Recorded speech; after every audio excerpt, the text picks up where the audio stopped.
fiz com cerca de 1.500 pessoas.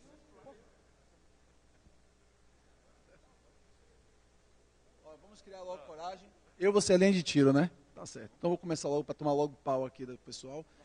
Gente, bom dia. Meu nome é Cristiano. Utilizo o Linux desde 1900 bolinha, apesar de ter cara de 20 e poucos anos. Jogo, sou gamer mesmo. Gosto muito de jogar, jogo todos os dias. E jogo em software livre. Uso Fedora e hoje, como todos nós sabemos, para quem gosta de gamer, não sei quem joga aqui, mas eu jogo com base na Steam. Então uso Fedora com Steam e os jogos que eu compro dentro da Steam para jogar. Entre eles está o Counter-Strike.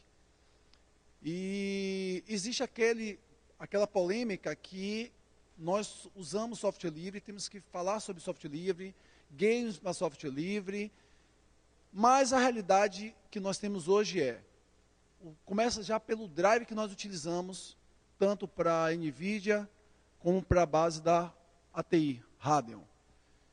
E eu já tentei usar o Nuveal para essa função de jogar. E o que aconteceu no Counter-Strike, eu jogava com 17, 23 FPS. E com drive, vamos dizer, da própria NVIDIA, eu bato lá meus 300 FPS travado, com um gráfico excepcional e muito bem feito. E o que acaba acontecendo? A gente tem aquele desafio de dizer assim, eu uso Fedora como uma distribuição, vamos dizer assim, como livre, e jogo em cima de um software que ele não é livre.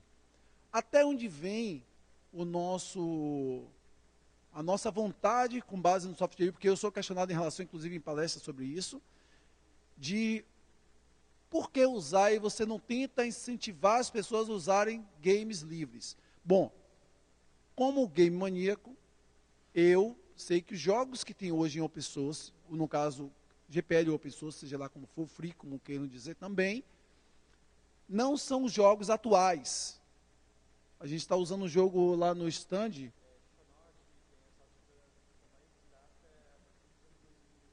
Então, não são gráficos ruins, mas não são jogos que hoje as pessoas jogam. Todos nós sabemos que os jogos mais jogados no mundo hoje LoL, Dota 2, Counter-Strike, PUBG. Os outros jogos estão no caminho. Battlefield também, sim. Então, muitas das pessoas que jogam no outro sistema operacional, vamos dizer assim, eles não têm a mínima ideia que o Linux tem o poder de rodar games tão bem quanto a outra plataforma proprietária. E isso eu passo no meu dia a dia já jogando, porque a primeira coisa que eu faço quando eu vou jogar Counter-Strike é falar o quê? Galera, bom dia, como vai? Boa noite, tanto faz. Vamos lá, estou jogando aqui no Linux. E eu sou criticado pelo pessoal que está jogando comigo em competitivo, porque eu estou jogando no Linux e fala que é brincadeira. Aí o que é que eu faço? Eu faço a gravação da partida e geralmente sempre eu fico lá em cima, porque eu jogo mais ou menos bem, vamos supor assim. E aí o pessoal começa a entrar em contato, perguntando como é que eu rodo o Counter-Strike, um exemplo, no Linux. Eu falo, cara, você não precisa pagar de novo, porque é vinculado ao seu e-mail. Então você só vai baixar de novo e você está com o game lá. E isso incentivou outras pessoas a usar o Fedora como uma distribuição para jogar. E eles notaram que realmente flui melhor esse jogo no Linux. Real isso, não é bem termo. Tanto que tem vídeo que eu fiz em jogo competitivo, onde o pessoal vê que o movimento é diferente. Então, como vai ter o debate, só queria deixar para vocês claro que eu uso o Steam. Isso é questionável para o ano que vem, é esse debate que a gente está tendo aqui agora, porque temos também o pessoal que não aceita ferramentas fechadas dentro de um evento. Mas, no meu ver, eu estou usando a distribuição Linux e estou jogando com a ferramenta fechada. Qual o problema, qual o crime que eu estou cometendo se eu não estou pirateando nada? Eu sou contra a pirataria, mas não algo que eu possa comprar. Até onde vai a nossa liberdade, vamos dizer assim. Bem, gente, bom dia. Eu sou o Érico, da Suzy. Acho que alguns aspectos aí que a gente tem que, primeiro, delimitar, é que a gente tem problemas aí não só de copyright, a gente tem problemas de infraestrutura no Linux, driver também, né, em propriedade intelectual. Então, o que acontece? Uma indústria como a de jogos, onde um jogo pode custar, sei lá, 200, 300 milhões para produzir um jogo, levar 4 anos para produzir, as pessoas estão interessadas em proteger a sua própria plataforma. No caso do Steam, eu achei, assim, pessoalmente, achei uma coisa bem corajosa deles na época, né, porque ninguém acreditava na plataforma da Steam. E eles foram contra tudo e contra todos, porque para botar isso no Linux, né? Hoje a gente tem o Steam está rodando no Linux, mas com muita coisa proprietária. Mas vamos falar de cada parte ali. Vamos falar primeiro dos drivers, né? O que acontece? A NVIDIA já foi muito criticada por isso. Inclusive em público, o próprio Linus Torvalds já desceu o cacete neles lá em público. Não foi bonito o negócio, porque tinha um pessoal da NVIDIA lá na plateia, a coisa pegou feio lá. Mas, assim, o que eles são extremamente belicosos nessa parte de propriedade intelectual. A AMD, que agora é dona da antiga ATI, né, ela já é um pouco mais flexível, só que a AMD, quer dizer, quando ela foi vendida para a AMD também meio que deu uma segurada agora. Você não tem... Estava progredindo bem a questão de integrar isso no Linux, mas deu uma parada. E agora apareceu a proposta do Unified, né, para a NVIDIA. Que no final das contas, apesar da gente ter agora um mecanismo próprio de infraestrutura ali para manter esse driver sendo atualizado no Linux, a gente continua tendo o problema da propriedade intelectual. Eles continuam com aquele blob, porque eu não sei se vocês têm intimidade com isso. Você tem um módulo de kernel deles que é um módulo, vamos dizer, uma casca que carrega um blob, que é um binário pré-compilado, que tem toda a parte que é protegida pela propriedade intelectual deles. Eles não abrem essas especificações de jeito nenhum. A gente tem o Novo, né, que é o driver open source, que foi feito na base da engenharia reversa, mas ele não suporta todas as arquiteturas da NVIDIA, até porque a NVIDIA, hoje em dia, ela está mais focada não só em games, apesar dela dominar o mercado em games, ela está mais interessada no mercado científico, né? Então, você tem GPUs específicas para processamento. E do ponto de vista de infraestrutura, a gente também tem um outro problema, que é a arquitetura que a gente tem hoje, que é o Bumblebee, no caso da NVIDIA, né? O que é o Bumblebee? Você tem máquinas que têm 2 processadores. Você tem um processador de uma GPU interna, primária, que geralmente é a que está integrada com um core do processador, né, da Intel, e uma outra secundária, que pode ser uma NVIDIA, por exemplo. E o nome dessa arquitetura eles chamam de Optimus. Que a ideia qual é? Quando você precisar de mais poder de processamento de GPU, ele automaticamente ativa a segunda e direciona todas as chamadas para essa segunda GPU. Isso daí é uma arquitetura extremamente fechada. O Bumblebee ele tenta resolver isso de uma maneira não muito elegante, porque basicamente o que ele está fazendo ele descarrega, impede a carga dos 2 drivers, tanto do Novo quanto do NVIDIA, proprietário, e ele mantém conjuntos separados de bibliotecas de OpenGL e configurações do Xorg. E a partir do comando, quando você dá o comando para ativar a NVIDIA, ele troca, carrega o módulo da outra, descarrega um, carrega outro, carrega outro X. Então isso nunca vai ficar perfeito. Se você for comparar como essa solução funciona nas outras plataformas, em especial no macOS, tem uma API do sistema única para isso.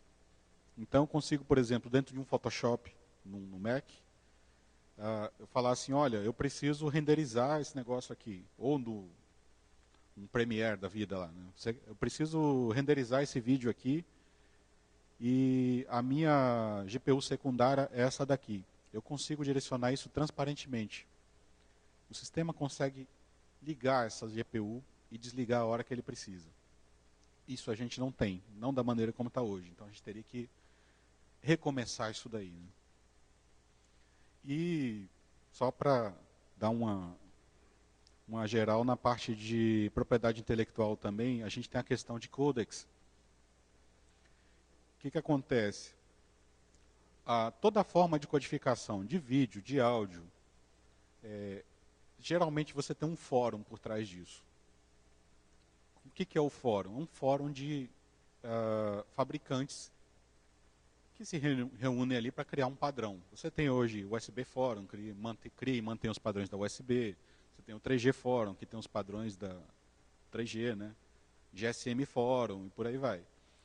No caso, a gente tem um fórum que é extremamente problemático, que é o MPEG Fórum. Todas as iniciativas de se padronizar, padrões de web para vídeo, por exemplo, eles se metem no meio, eles são muito poderosos, isso aí você tem muita gente de estúdios, institutos de pesquisa e tudo, e eles cobram pelos royalties do uso dessas tecnologias. Então, por exemplo, aconteceu da gente ter aprovado lá como padrão de web, né, de vídeo, um padrão MP4, AAC. O MP4 é propriedade intelectual do MPEG Forum e você precisa ter uma licença deles. Se você olhar, o site é extremamente confuso. O site, essa parte legal deles, é extremamente confusa porque eles deixam em aberto que eles podem cobrar a qualquer momento. Não tem uma coisa muito direcionada. Por que eles não cobram? Porque para eles interessa que quanto mais gente estiver usando, melhor. E a gente teve aí também iniciativas, por exemplo, da Google, que foi lá e comprou 2 codecs, né, que foi o VP8 e o VP9, e liberaram. Mas mesmo assim ele não foi 100% aceito como padrão por causa da interferência do MPEG Forum. Os padrões que a gente tem de WebP, né, WebM também, que são realmente abertos, esses não são utilizados assim, em larga escala. Por quê? Exatamente. Então, assim, é uma coisa bem mais complexa que isso. E quando você fala de pegar um sistema totalmente livre, colocar um codec desse, mesmo que tenha sido feito através de engenharia reversa, aí você vai ter problema, tanto legal, com os puristas também, porque muita gente vai falar assim, não, mas não posso, eu tenho um sistema que é totalmente livre, eu tenho que usar tudo livre. Às vezes não dá, gente. Às vezes a gente tem que abrir uma concessão para isso, não tem como. Às vezes uma empresa dessa pagou, sei lá, gastou milhões e milhões em pesquisa e é propriedade deles. Isso a gente não pode fugir. Então, essa discussão acho que a gente já teve todas as distribuições, a gente tem repositórios específicos para isso, né? Com plugins e codecs separados. O próprio FFmpeg, o projeto FFmpeg, ele foi feito totalmente com engenharia reversa, só que dependendo do país onde você está vendo isso, não exatamente é legal. Aqui no Brasil, eu não sei se essa situação não é muito bem definida. Não tem. Não, com FFmpeg não. Mas, assim, eu digo a questão de engenharia reversa, acho que não tem nada na nossa legislação que desabone, assim. Mas também não tem nada explícito. Tem alguns países que têm leis específicas, dizendo que você pode fazer engenharia reversa daquilo que você comprou. E aí tem uma série de ramificações em plataformas de videogame, consoles, e que supostamente a gente não é dono do que comprou, né? Tem aquela coisa toda. Acho que se a gente quiser continuar aqui, vamos pegar um desses tópicos e começar. Antes do que você falou, eu concordo que o cenário não é muito favorável em relação ao software livre, nesse quesito de processamento gráfico, de games, tudo mais. Realmente é um dilema, e eu sou totalmente a favor da liberdade. A gente tem, apesar das liberdades software livre, a gente tem que respeitar a liberdade individual de cada um dos usuários. Então, se ele decide jogar game, ninguém deve ficar coagindo ou criticando, coisa do tipo. Ou qualquer outro software proprietário, enfim.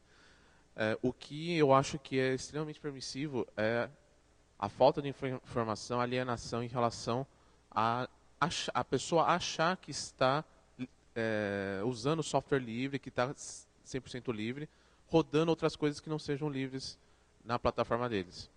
E assim, existe a questão filosófica, a questão de querer estar 100% livre, mas existem as questões um pouco mais práticas, de segurança. Você não sabe nunca o que está rodando naquela plataforma. Às vezes é a mesma máquina que ele usa para jogar game, é a mesma máquina que ele usa para trabalho. Ou então, e muitas vezes a máquina de trabalho é a máquina que está dentro de um órgão público, às vezes. Ou então dentro de uma empresa que tem dados sigilosos, enfim. Então a gente precisa tomar esse cuidado na hora de expor. Eu entendo que existe o dilema para atrair novos usuários, para atrair... É quase impossível hoje ficar 100% livre. Eu tenho uma máquina que está 100% livre, mas eu tenho uma outra máquina que, infelizmente, eu tenho que rodar muita coisa para trabalho que não é livre. Então, eu acho que o principal ponto é deixar o usuário ciente do que ele está fazendo. E a partir daí, ele toma a decisão que ele quiser. Bom, eu acho assim que essa questão é bem complicada, mas o Thiago colocou um ponto importante, né? A liberdade do usuário, ela vem um pouco antes da liberdade de software. Então, a pessoa, ela escolher utilizar um software não livre ou proprietário, o que seja, é um direito dela, eu não vejo problema nenhum. O que eu acho que a gente tem dois problemas grandes, às vezes, na questão que foi colocada, por exemplo, de trazer um jogo desse para dentro de um fórum de software livre. O Thiago colocou uma coisa que é importante. Às vezes você chega aqui num evento e tem um campeonato de um jogo que não é livre. É um atrativo diferente para tentar trazer novas pessoas? Com certeza. Mas a gente tem que tomar um cuidado, porque isso eu vi acontecer em um outro evento, que acontece no Brasil também, que eles têm um campeonato de jogos não livre, e a pessoa, quando vai lá jogar, ela tem a sensação que está jogando um jogo livre. E não há nenhum momento no evento que seja alguma explicação dizendo para ela que ela não está, que ela está usando um jogo que não é livre. Então esse é um cuidado que a gente tem que ter. Não é questão de eu não posso jogar um jogo não livre. Você pode o direito é teu, você pode fazer o que você quiser.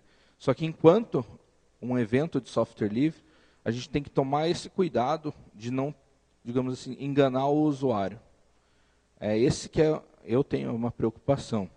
Um outro ponto que eu acho que foi um grande erro da comunidade de software livre em geral.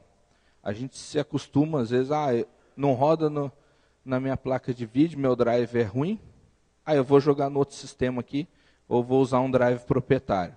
A gente nunca, como comunidade, se esforçou para se unir contra os fabricantes, para abrir a especificação de uma placa de vídeo, para fazer uma pressão em cima deles, para que a gente possa ter um drive de vídeo livre tão bom quanto o proprietário. Isso não é difícil, porque algumas empresas fazem essa especificação.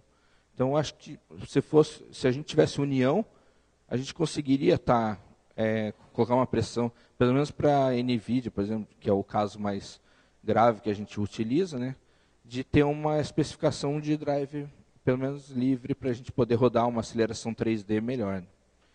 Esse é o que eu tenho de pensamento. Bom dia.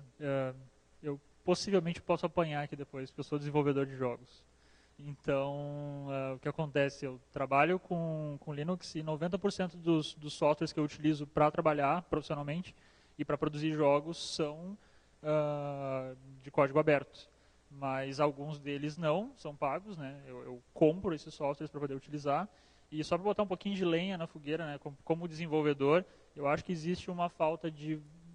Talvez falta de vontade é um pouco forte, mas eu acho que falta um pouquinho de vontade, um pouquinho de bom senso na parte de desenvolvimento, porque hoje, com os motores de jogos que a gente tem para produção, basicamente a gente não tem nenhuma dificuldade para portar isso para Linux, até para outras, né, que não sejam as mais comuns, aí, né, até para iOS. Tipo, é uma barbada hoje em dia. Basicamente, 2 cliques ali. Claro, existe uma engenharia que tu tem que programar por trás disso para que isso funcione, para que rode, né, para que tenha compatibilidade total, mas não é uma coisa de outro mundo.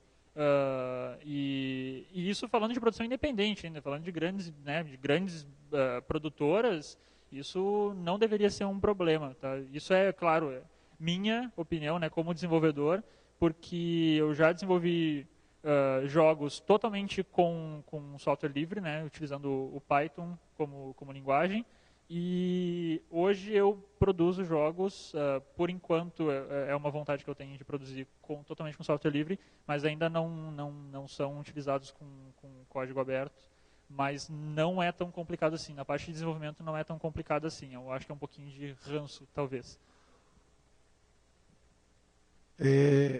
Queria deixar pontuado isso aí.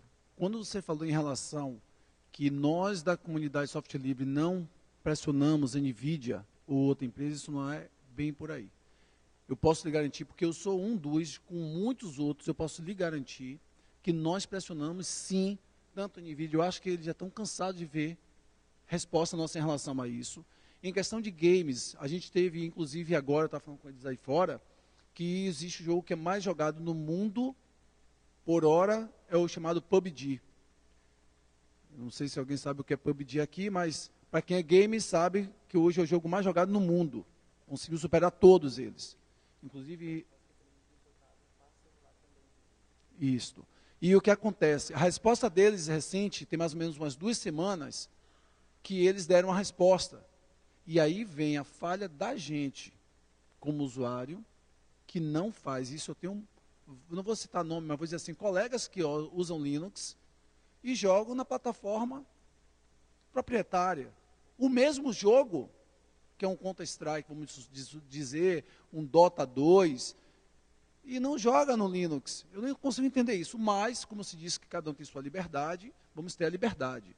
E eu sou um dos que fico o tempo inteiro no fórum, largando lá, vocês têm que portar o PUBG. Eu estava até com esperança que eles iriam largar isso no final do ano, porque como a galera está jogando muito, então ele poderia também fazer como o CS fez. E a resposta deles, oficial, foi: sabemos a carência do pessoal, do software livre, tal, porém nós vemos que não tem jogador suficiente para fazer uma portabilidade dessa.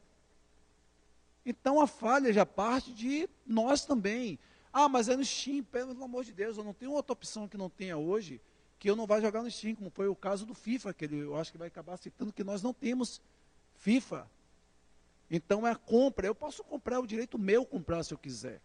Eles não vão abrir o código para fazer um FIFA em GPL, creio eu.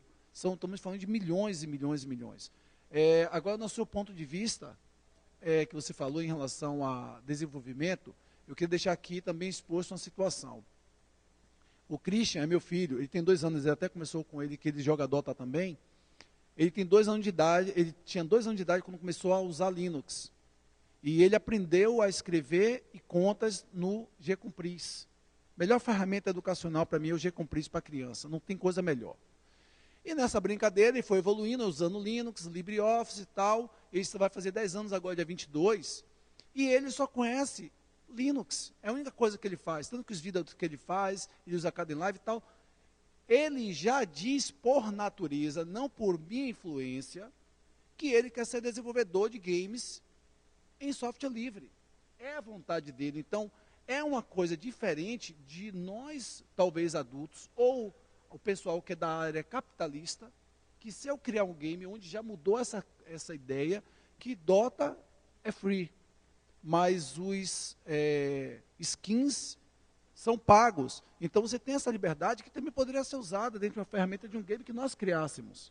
Não, vocês vão jogar aqui um jogo no estilo Dota 2, em GPL, certo? Mas se você quiser skin, você compra por parte. Não sei como seria essa parte de licença, alguém pode até falar mais do que isso. Então, só queria falar em relação a que, na área de desenvolvimento de games, eu acho que nós que gostamos muito de games, nós temos que passar a usar a ferramenta. Entendeu? E não correr para uma ferramenta que faz a mesma coisa. Qual a diferença de jogar no Linux e jogar na ferramenta proprietária se eu tenho isso dentro da nossa plataforma? Assim, também, como ele comentou ali das skins e sobre o PUBG. é que muitas pessoas caem no mito que no Linux não possui jogos. Isso é um objetivo que era do Games, que a gente fez aqui o torneio, inclusive. Aí o que acontece? Muitos não desenvolvem o driver, como a NVIDIA, não divulgam os jogos para Linux porque não possui uma demanda. Aí, qual é o objetivo das empresas? Querer ganhar dinheiro, assim, é o básico.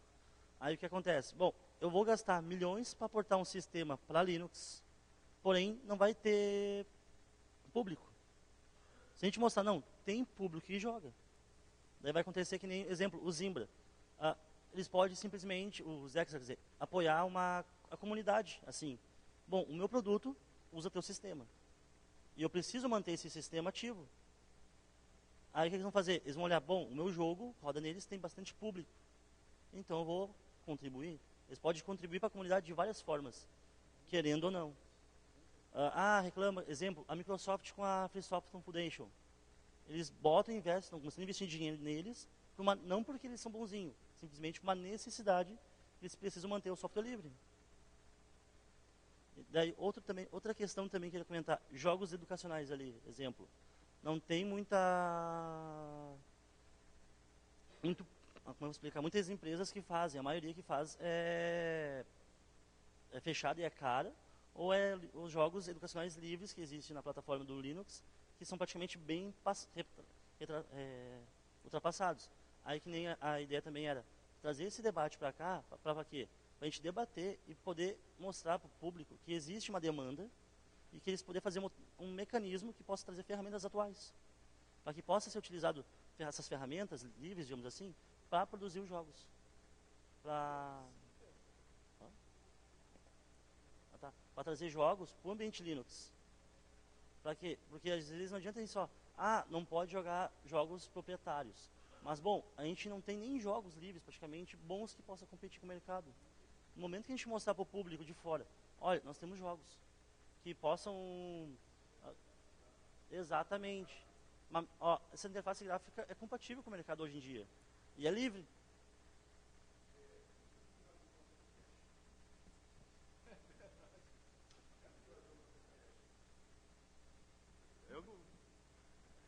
Então, precisa de uma interface gráfica o Linux para atrair mais jogadores. Eu acredito que ninguém vai procurar um jogo no APTCast, até porque é uma tela preta, não mostra nada, não mostra a cara do jogo, não tem uma interface gráfica amigável. Acho que quem mexe com Linux, né, é mais a galera de desenvolvedores. Então, assim, eu acho que precisa de uma coisa atrativa para chamar esse pessoal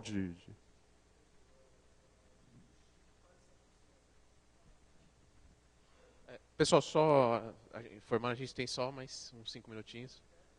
Então a gente vai já abrir para as perguntas para já encaminhar para finalizar, tá? Eu não sei, eu acho que eu sou um pouco radical às vezes quanto a isso. Mas, sei lá, qual a vantagem de trazer jogadores para software livre só para dizer que usa software livre? Não tem muito motivo. Eu acho que a questão é um pouco mais embaixo e até aquele debate chato, software livre ou open source. A galera que normalmente é mais a Linux, pouco se importa. É realmente a liberdade de cada um. Então não faz diferença se o cara vai jogar um jogo proprietário, um Windows ou Linux. Não tem diferença nenhuma, não tem filosofia nenhuma por trás disso. Agora, se o cara é muito mais voltado para a questão filosófica, aí realmente ele não vai aceitar. É uma questão mais de ideologia mesmo, é de cada um isso aí. Então, se diz, eu jogo no Linux jogo proprietário. Tá, beleza. Fazer o quê? Com que argumento tu vai convencer alguém a pensar filosoficamente em free software? Nenhum. Não tem jeito.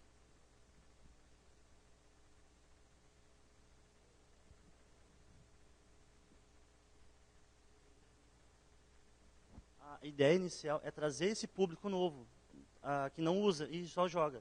Aí com isso as pessoas vão conhecer o sistema. Não é só, vamos trazer para jogar e deu. Daí cai na questão da preocupação do Daniel ali. Que as pessoas só jogam por jogar e não conhecem a filosofia em si. Porque hoje em dia, como é que a gente vai trazer essa gurizada que está em casa, que joga em software proprietário? Vamos dizer, joga no Linux. O que é isso? Exatamente. Aí as pessoas ficam jogando em casa, sem se preocupar, às vezes, muitas vezes, com essa segurança ali. Exatamente. Então, um detalhe que eu quero deixar para você é o seguinte, ó, tudo parte da gente. Parte da gente. Como eu falei do Christian, ele tem 2 anos de idade que começou a utilizar, e meu filho não é só jogador. Ele sabe o que é a liberdade. Se ele estivesse aqui agora, eu estaria dizendo para você tudo o que é software livre. Ele é totalmente contra a pirataria, porque ele entende que pirataria é crime, certo? Mas ele não usa só para jogar o jogo. Não é questão de filosofia. Ele aprendeu que a filosofia do software livre, a mesma coisa que eu vou falar para todos vocês aqui. Software livre não é somente uma distribuição, é uma filosofia de vida. Compartilhar conhecimento. Então, quando você pega uma criança de 2 anos, chega a 10 anos utilizando Linux, aonde ele utiliza Kden Live, Linkscape, GIMP, Krita, ele tem um futuro garantido para nós também. Ele é o chamado nosso novo legado. É nossa nova esperança de alguém que vê o software livre de uma forma diferente. Então, eu não tenho nada contra que uma pessoa use o sistema proprietário, mas pague por isso. É o que muitos não fazem. E isso me incomoda quando alguém chega e diz assim, eu não estou ligando, não. Eu pirateio mesmo. Entendeu? Não, mas o que eu estou querendo dizer para você é simplesmente o seguinte. Essa ideia de dizer que a pessoa só vai pegar o Linux, instalar para jogar, eu acho que a liberdade também da pessoa tem essa liberdade. Eu acho que tem que ter, eu acho que tem que ter a liberdade de escolha para o que ele quiser usar. O sistema operacional ele foi feito para fazer o que você quiser. Se você quiser editar, você quiser programar.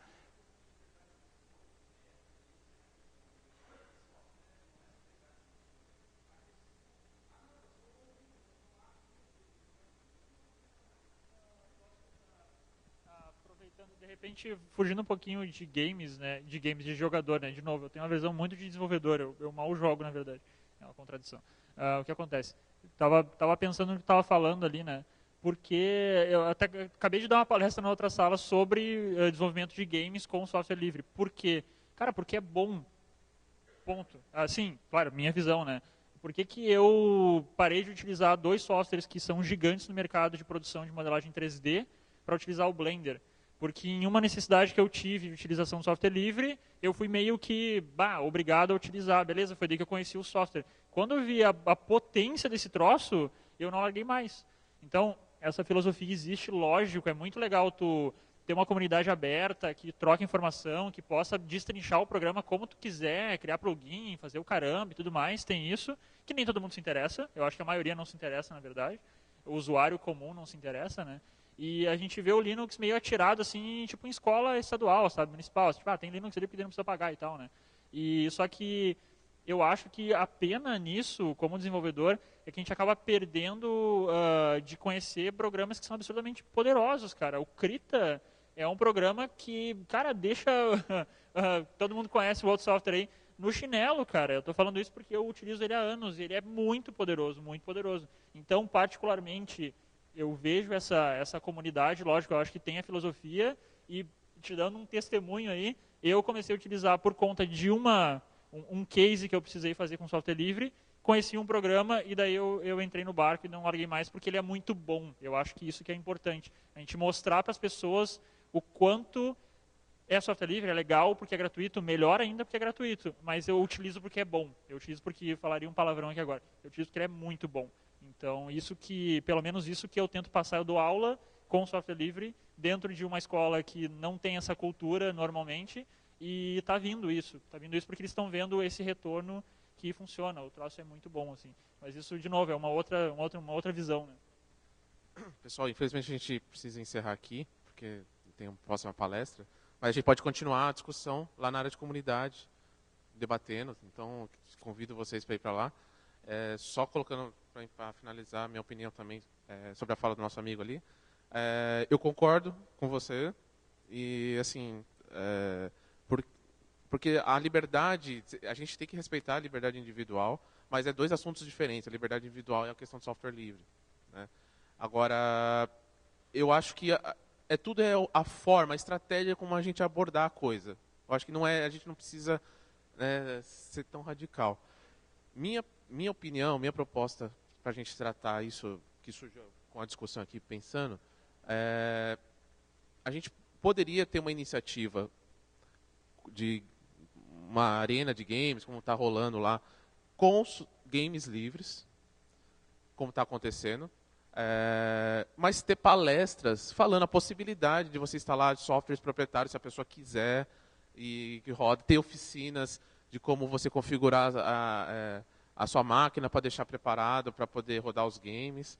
Eu só acho complicado a pessoa vir para um evento de software livre e sentar na máquina e usar ali, promover um software que não é livre só pela atratividade, né? Eu acho que a gente pode convidar, fazer até assim, a estratégia de marketing, convidar, falar que vai ter uma arena de games, nem precisa de falar quais são os games que vai ter, para atrair esses gamers.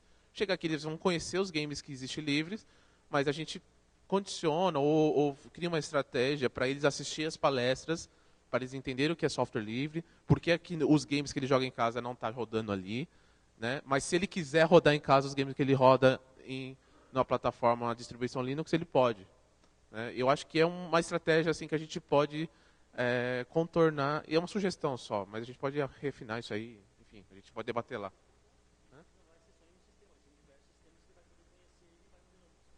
Exatamente. Bom, pessoal, vai começar outra palestra. Vamos para lá. Obrigado pela presença de todos.